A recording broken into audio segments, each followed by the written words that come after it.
معاملہ، دکان پر بیٹھو گے تو اچھا تاجر کون بنے گا؟ مسجد میں تو اچھے نمازی بنے، دکان پر کمال یہ ہے کہ اچھا تاجر بن جاؤ، سارا بازار تمہاری صداقت کی گواہی دے، حکومت کے ایوانوں میں پہنچو تو تمہارے صداقت پر چرچے ہونے لگے، سچائی پر چرچے ہونے لگے، کس قدر سچا آدمی ہے، پکا آدمی ہے، دیانت دار امانت دار آدمی ہے، کہ چاہے دنیا ادھر کی ادھر ہو جاؤ یہ ایمان سے پھرتا نہیں ہے، یہ اپنی زبان سے پھرتا نہیں ہے، یہ اپنے کردار سے پھرتا نہیں ہے، یہ اپنے عقائد سے پھرتا نہیں ہے۔ اخلاق ایسے کہ میں اپنے باپ کے ساتھ جس ادب اور اخلاق سے پیش آ رہا ہوں ایسے ہی اپنے چچا کے ساتھ پیش آؤں گا، اپنے خالو کے ساتھ پیش آؤں گا، اور اپنے پڑوسیوں کے ساتھ پیش آؤں گا۔ یہ ہر باپ کی عمر کے آدمی کا ادب احترام کرے گا جب یہ اسلام کو سیکھے گا، اسلام کو سمجھے گا۔ صرف نماز پڑھ لینا اور روزہ رکھ لینا یہ اسلام نہیں ہے، نماز پڑھنا بھی اسلام، روزہ رکھنا بھی اسلام، اور ایک اچھا مسلمان بننا بھی اسلام، اچھے طریقے سے بات کرنا بھی مسلمان، یہ اسلام، اچھا پڑوسی بننا بھی اسلام، اچھا تاجر بننا بھی اسلام۔ وَيُزَكِّيهِمْ، تو حضرت ابراہیم علیہ السلام نے دعا کی، دعا قبول ہوئی، اور بہترین طریقے پر دعا قبول ہوئی ہے۔ اللہ کے نبی صلی اللہ علیہ وسلم دنیا میں تشریف لائے۔ حج، ان اول بیت وضع للناس، میں نے یہاں سے میری بات شروع کی تھی، یہ تو پچھلے بیان کا کچھ رہ گیا تھا تو وہ اقتباس آپ کے سامنے عرض کر دیا۔ سب سے پہلا گھر جو ہم نے لوگوں کی عبادت کے لیے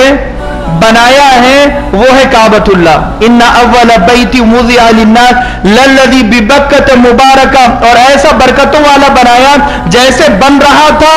ویسے ہی برکتوں والا بن رہا ہے، بنتے بنتے برکتیں اتر رہی تھی کعبۃ اللہ میں۔ وہدی للعالمین، تمام جہان کے لوگوں کے لیے ہم نے اس کعبۃ اللہ کو ہدایت کا نمونہ بنایا ہے، جو آئے گا اسے ہدایت مل جائے گی۔ یہودی کہتے تھے کہ بیت المقدس کا قبلہ رخ کر کے بنی اسرائیل کے نبیوں نے عبادتیں کی ہے، تو یہ مسلمان بیت اللہ کا رخ کر کے کیوں اپنی عبادتیں کرتے، کعبۃ اللہ کا رخ کر کے؟ انہیں بہت بڑی پرابلم تھی، وہ کہتے تھے کہ بیت المقدس کی طرف رخ کر کے نماز پڑھو، یہ خانہ کعبہ کی طرف رخ کر کے نماز مت پڑھو، اس کا وہ درجہ نہیں ہے جو درجہ بیت المقدس کا ہے۔ قرآن کی اس آیت نے کہا کہ تم غلط کہہ رہے ہو، ان اول بیت وضع للناس، سب سے پرانا گھر، پہلا گھر جو ہمارے بولنے پر بنایا گیا وہ کعبۃ اللہ ہے، وہ خانہ کعبہ ہے۔ ہم نے کہا تھا بیت المقدس کی طرف رخ کر کے نماز پڑھو، اب ہم کہہ رہے ہیں خانہ کعبہ کی طرف رخ کر کے نماز پڑھو، غلام کا کام ہے غلامی کرنا۔ اللہ نے کہا کہ یہاں رخ کر کے نماز پڑھو تو پڑھو، پھر کہا یہاں نہیں، یہاں رخ کر کے نماز پڑھو تو پھر پڑھو۔ جو اللہ کہہ رہا ہے وہ ہمیں سننا پڑے گا، بغیر کسی آبجیکشن کے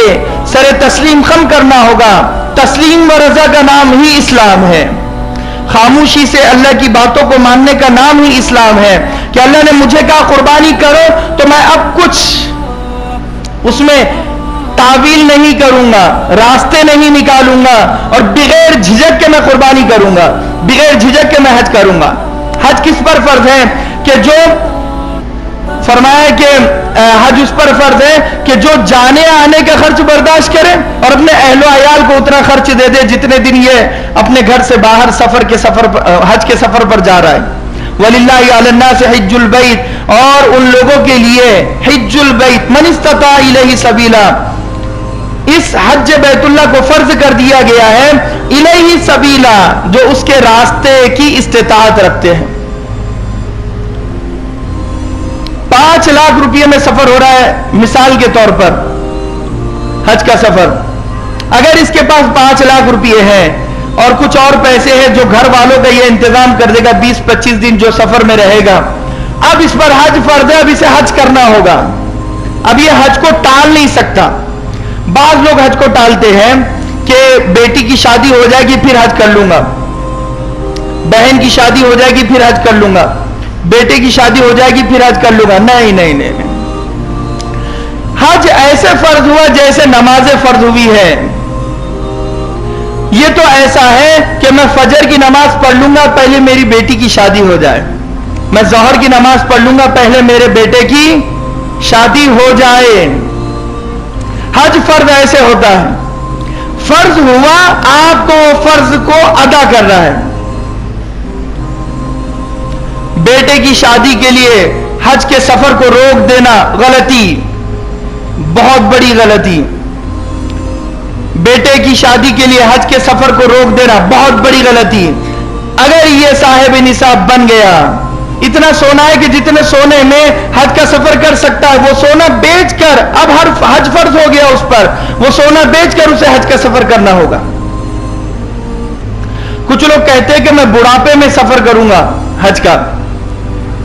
بڑھاپے کا انتظار کرنا بھی غلط۔ جب جس وقت میں جیسے حج فرض ہوتا ہے، جتنے پیسوں میں حج ہوتا ہے اتنے پیسے آپ کے پاس ہیں، اب آپ کو ہر حال میں حج کرنا ہوگا۔ اسی لیے لہذا خاص ان باتوں کا خیال رکھیں کہ حج فرض ہو جائے اس کے بعد وہ مؤخر نہ کریں، اس میں تاخیر نہ کرے، اس میں دیری نہ کرے، بیٹی اور بیٹوں کی شادی کی وجہ سے، دکان اور مکان کی وجہ سے، کسی وجہ سے بھی نہیں۔ یہاں تک مسئلہ ہے کہ جب آدمی مرض الموت میں پہنچ جائے، یعنی بیماری، ایسی بیماری کہ اب مرنے والا ہے، موت کی بیماری، مرض الموت موت کی بیماری، کہ اب اس بیماری کا رزلٹ یہ ہے کہ یہ مر جائے گا۔ جب ایسی بیماری میں پہنچ گیا، اب اس کے مال پر اس کا حق نہیں ہے، اب اس کے مال کے حصے ہو گئے، اب اس کی جائیداد پر، اس کے اسٹیٹ پر، اس کے مال پر صرف 1/3 حق اس کا رہا، 1/3 حق، یعنی جتنے حصے کیے جائیں گے اس کا 1/3 حصے پر صرف اس مرنے والے کا حصہ ہے، جس نے محنت اور مزدوری کر کے کروڑ پتی بنا، بنگلہ بنایا، اسٹیٹ اور جائیداد اکٹھا کی، جمع کی ہے، آج وہ مرا بھی نہیں ہے، مرا بھی نہیں ہے، مرا بھی نہیں ہے، تو شریعت یہ کہتی ہے کہ اب یہ مال اس کا نہیں ہے، اس کا صرف 1/3 حصہ ہے۔ وہ کیوں دیا اسے؟ جتنی نمازیں چھوڑی ہے وہ نمازوں کا فدیہ، تاکہ یہ 1/3 حصے سے ادا کر لے، غریبوں اور مسکینوں اور یتیموں کو کھانا کھلا کر۔ مثال کے طور پر اگر وہ مرا ہے، 10 لاکھ کی اس کی جائیداد ہے، 1/3 حصہ 1 لاکھ کا مثال کے طور پر بنتا ہے، اب 1 لاکھ روپیے میں ہی اس کی تمام ضرورتیں پوری کرنا پڑے گی اس مردے کی، مرا بھی نہیں ہے۔ نمازوں کا فدیہ 1 لاکھ روپیے میں، روزے نہیں رکھے، روزے کا فدیہ 1 لاکھ روپیے میں، زکات نہیں دی، زکات کا فدیہ 1 لاکھ روپیے میں ہی سب کچھ کرنا ہوگا، نماز، روزہ، زکات۔ اور حج نہیں کیا، حج فرض تھا اس پر، پیسے والا تھا، حج بھی نہیں کیا، تو اب وہ 1 لاکھ روپیے میں ہی اس کا حج بدل کرانا ہوگا، کوئی اور اس کے بدلے کا حج کرے گا۔ وہ بھی کب؟ جب یہ مرنے سے پہلے اگر یہ وصیت کرتا ہے اپنے بیٹوں کو، بیٹیوں کو، کہ میرے مرنے کا وقت اب قریب آ گیا، میری خواہش ہے کہ میں حج کروں، بیٹا حج مجھ پر فرض تھا، مجھے توفیق نہیں ہوئی، بیٹے میرے حصے میں سے حج بدل کرا دینا۔ جب باپ وصیت میں یہ کہے، لکھ کر دے یا زبان سے کہے کہ حج بدل کروا دینا، تو اب بیٹوں پر لازم ہوتا ہے، ضروری ہوتا ہے کہ اب وہ باپ کے 1/3 حصے میں سے اس کے بدلے کسی اور کو بھیج دے حج پر، اس کے نام سے۔ اور بیٹا بھی کر سکتا ہے، ایسا ضروری نہیں ہے کہ کوئی دوسرا ہی۔ باپ کا حج بدل بیٹا کرے تو بہت بہتر ہے، ایک کام میں 2 کام ہو جاتے ہیں کہ حج بھی ہو جا رہے ہیں اور باپ کو ثواب بھی مل رہا ہے اور اسے بیت اللہ شریف کا دیدار بھی ہو رہا ہے۔ تو لیکن مسئلہ یہ ہے کہ اگر باپ نے وصیت بھی کی کہ میرے بدلے کا حج کر دینا، اور حج کا خرچ 5 لاکھ روپیے ہے، اور اس میں 1/3 حصہ 1 لاکھ کا ہی اس کا بن رہا ہے، 10 لاکھ روپیے یہ چھوڑ کر گیا مثال کے طور پر، لیکن وہ 10 لاکھ میں 1 لاکھ ہی اس کے اپنے ہیں، اور حج 5 لاکھ میں ہو رہا ہے، تو اب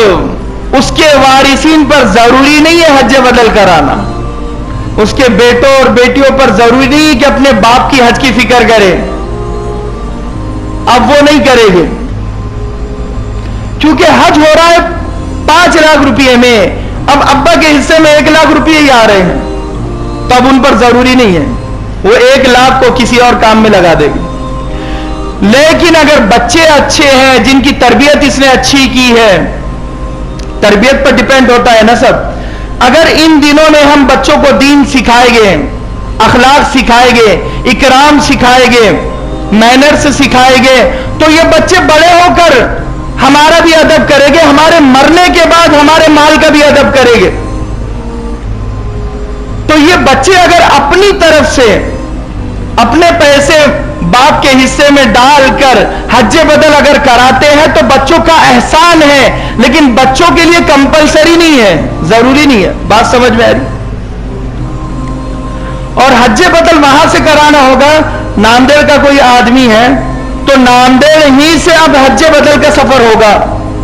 بہت سارے یہ کرتے ہیں کہ کعبۃ اللہ کے قریب سے مدینہ میں کوئی رشتہ دار ان کے رہتے ہیں، بھائی تم مدینہ سے مکہ چلے جاؤ اور وہاں سے حج بدل کر دینا۔ وہ بالکل سخت مجبوری پر، وہ ایسے آدمی کے لیے ہے کہ جو آدمی دنیا سے رخصت ہو گیا، چلا گیا، مر گیا، انتقال ہو گیا، لیکن ترکے میں اس نے کچھ چھوڑا نہیں ہے، وراثت اس کی کچھ ہے ہی نہیں، جائیداد اسٹیٹ اس کا کچھ بھی نہیں ہے، تو اب بیٹوں کی خواہش ہے کہ ابا حج کرے، تو ابا تو نہیں کر سکے، انتقال ہو گیا، اب ابا کے بدلے کا یہ بیٹے اپنی طرف سے حج بدل اگر